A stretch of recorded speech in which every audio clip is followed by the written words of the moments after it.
You're listening to Breast Cancer Stories.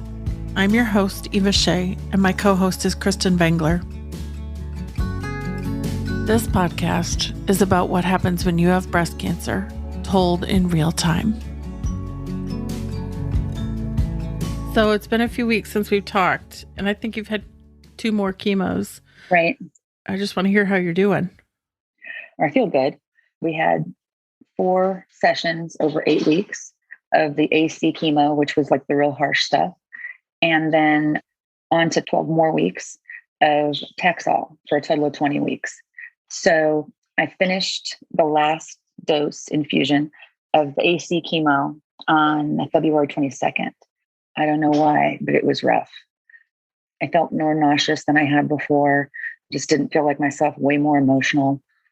But my oncologist, she said, this is kind of a celebration. It's kind of a graduation that you made it through this. And she said, I looked at your labs and you're strong.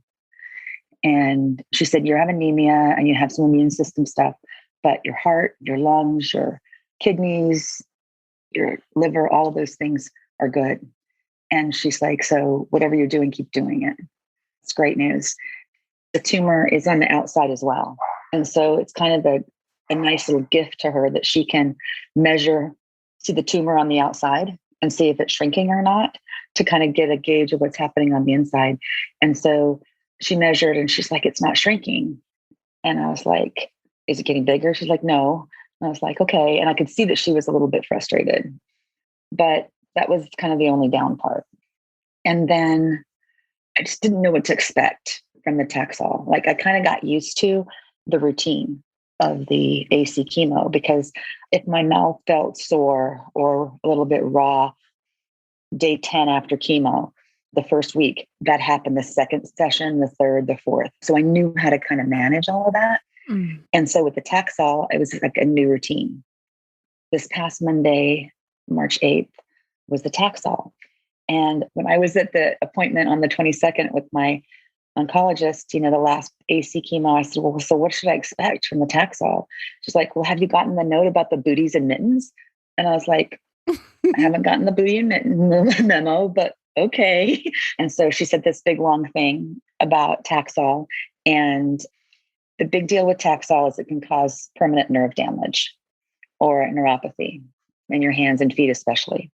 And so I'm reading and it says, yeah, it's like maybe you can't button your shirt permanently, or maybe you trip over your feet. So that's not an option at 56.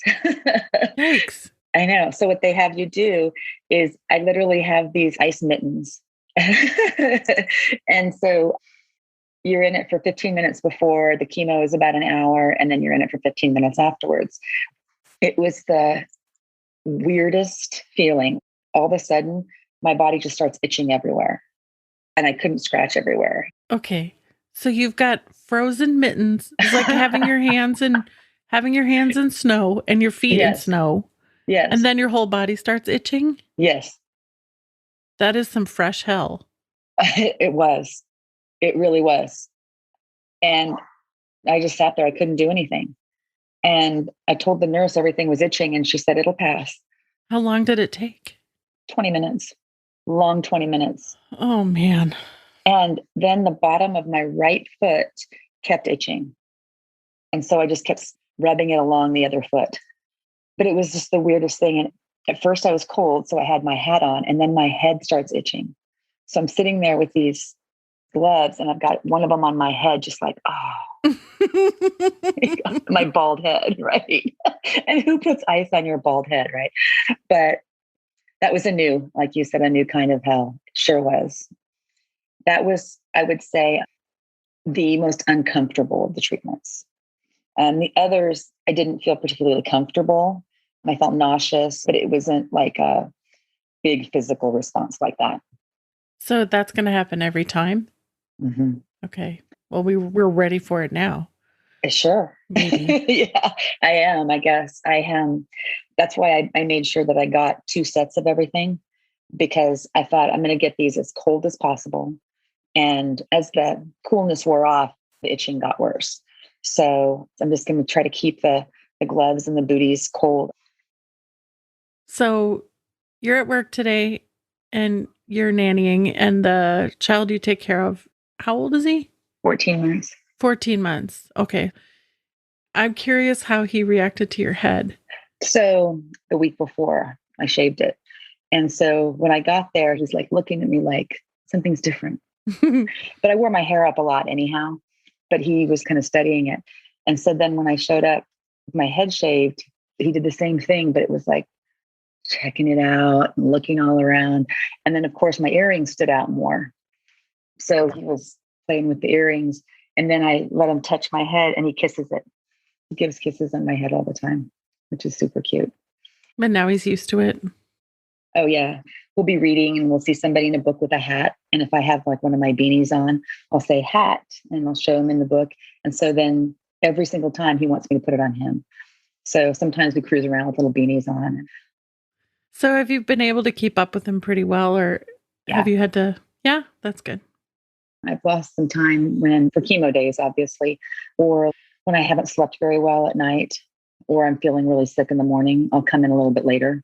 It's a really low stress job. So I'm so lucky and just fortunate that I have these people that are kind. And I mean, he's easy, he's walking and sometimes I'll take him for walks and they live in a hilly area. So that gets a little bit tiring sometimes. I'm in the stroller, but I feel more like myself, even after the itching. I don't feel as nauseous. I will say last night was the first night that I had more than 3 or 4 hours sleep since the first Taxol chemo. I don't know if it was steroids. I don't know if it was the new drug. Did it feel like your body woke you up or your mind woke you up? Great question. I think my body woke me up first and my mind kept me awake. Darn mind. I know, because I woke up sweating and got a kind of a different living situation. The place that I'm at, we worked a deal that I'm moving, that the owners get the place back from April 15th to June 1st. Yeah. Who knew I was going to have chemo, right? Oh my gosh. I know. It's not a long-term solution, but I don't think I really want to move right in the middle of all of this. So there's a good friend of mine who has a place in Del Mar, and then she has an Airbnb place I'm going to stay, which has a beautiful view. And so that's taken care of. It's just that my mind has been fluttering about, do I need to move permanently and all of that? It's a lot of change to process. You have to work through it. And I think we work through stuff when we're sleeping a lot. Yes. And then when your body wakes you up, it doesn't mean your brain stops working through whatever the problem is. Very, very true. What is it? First world problem, really? That I have to move from one place near the beach to another place near the beach? Come on. That's a good perspective. Again, I have all kinds of love and support here. When I did see my oncologist this last time, she measured again and she's like, it hasn't changed. And I could tell she was frustrated. And she's like, well, we're starting a new drug. Maybe this one will shrink it more. But it kind of felt like, well, this one didn't work, so let's try the next one. And in my mind, it worked in that it didn't get bigger.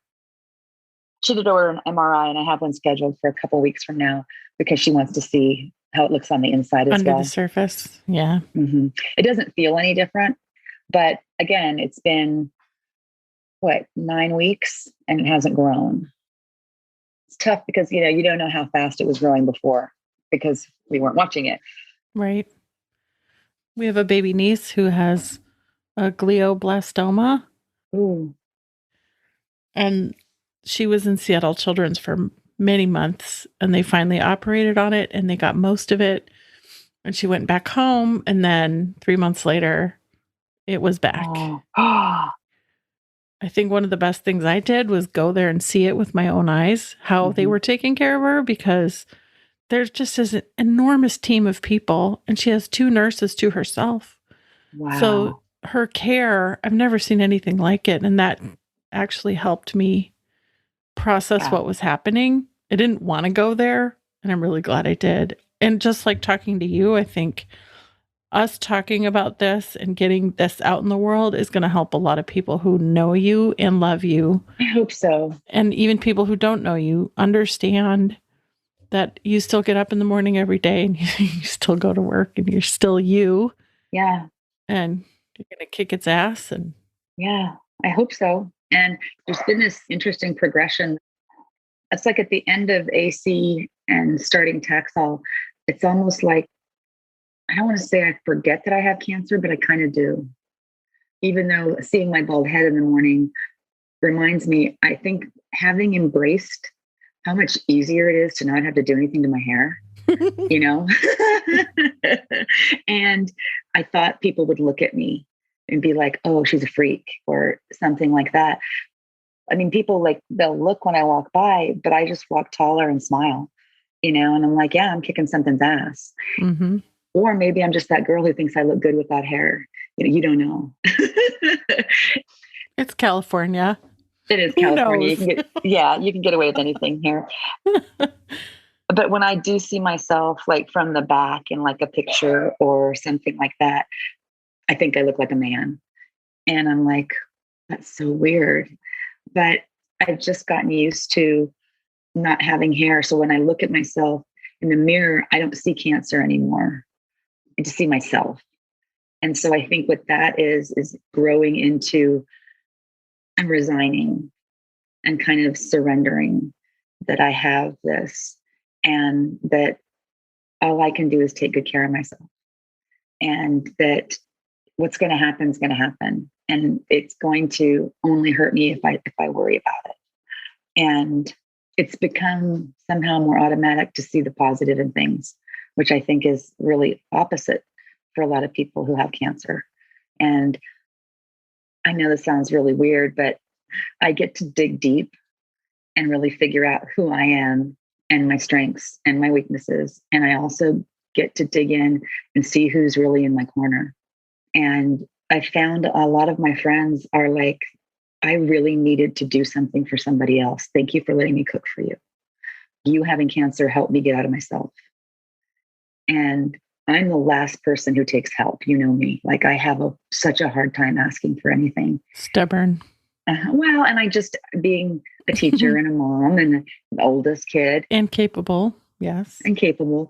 But my friends will not let me go to my appointments alone. They're on call for if I need anything at all, if I want any certain type of food. Flowers show up just randomly. And it's really nice to be able to enjoy those things and not think of how sick I am. I've got the best care. And I don't know, I have such beautiful people around me and I am so fortunate. And so I will say that my quality of life, although people would say you have cancer, I'm like, yeah, but my quality of life is really good. Something that's really cool. There's a friend of mine who does some body work. I had a massage with her last Saturday and she really got my blood flowing and everything. For the first time when they did my labs on Monday, my platelet counts went up. My hemoglobin numbers, all of my numbers went up the right way. Oh. And so this for the first time. And so I'm going to keep doing that. Yeah.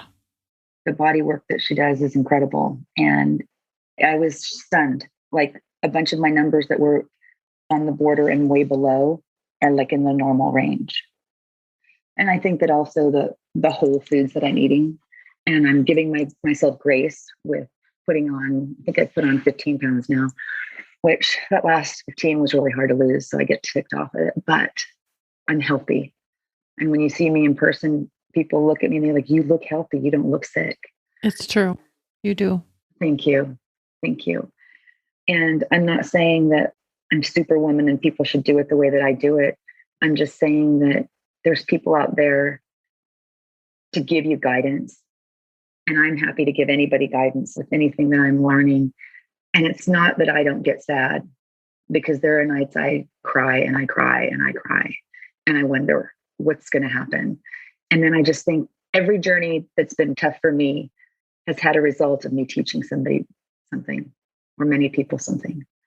And whether it's a death in the family, whether it's a divorce, whether it's a job situation, whether it's illness, there's a lot for people to learn. I feel like watching you and hearing your story over the last couple of months, you don't act like this is something that's happening to you. Mm-mm. Like you have not acted like a victim for a single moment. I haven't felt like a victim. Yeah. It's super obvious that you don't. I think a lot of that comes from the school situation that I was in. And we won't go too far into that, but it was a situation where I never would have left that job had there not been the circumstances. And it's been 3.5 years, and I would not have had the health that I have today because of going to a very low bottom with my health. But looking back, I could see every reason for every step, even though it was incredibly painful and I almost lost my life a couple times. And in doing that, I can look back and say, oh, this, and this led me to here. And before I got sick, I loved my life too. And I was so grateful that I was able to get to this place and that I was past that horrible trench of muck where I couldn't breathe. And the situation is still not resolved. So it's not that there was any great resolution to it, except that I have a peace of mind and I get to live life on my terms. And going through something like that made me have to depend only on me. And I had to resign myself to love the life that I have right now. It can be scary sometimes being single and having cancer and wondering, am I going to die alone? But I don't let myself go there because I'm never, ever alone on this. So the way that all of that transferred into cancer is that there's something at the end of this I'm supposed to know. Mm-hmm. And so if people can pull from those experiences that, although you didn't want them to, made you more resilient, but also like my heart's completely out there. You can ask me anything. And if I cry about it, then I cry about it. I don't try to hide anything. And so I don't know if that sounds all like Pollyanna, but no. It's kind of where I've been. Thanks for listening to Breast Cancer Stories. To support Kristen, you can find us at patreon.com/breastcancerstories. There's a link in the show notes with all of the resources mentioned on this episode and more info about how you can donate. If you're facing a breast cancer diagnosis and you want to tell your story on the podcast, send an email to hello@theaxis.io. I'm Eva Shea, your host and executive producer. Production support for the show comes from Mary Ellen Clarkson, and our engineer is Daniel Cruiser. Breast Cancer Stories is a production of The Axis, THEAXIS.io.